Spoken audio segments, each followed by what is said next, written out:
Það heimaleiki fyrir Grindavík í 16. úrslitum, bæði karla og kvenna. Hvernig leggst þetta í þig?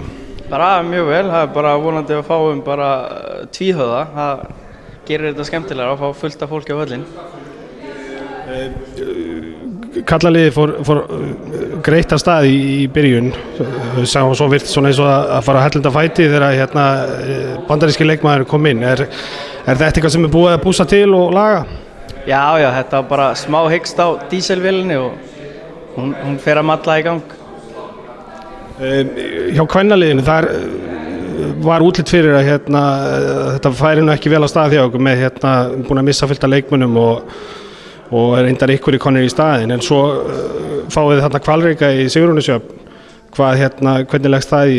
Erum við að tala að fara fullt í titilvörnina hjá Grindavík í kvennaliðinu?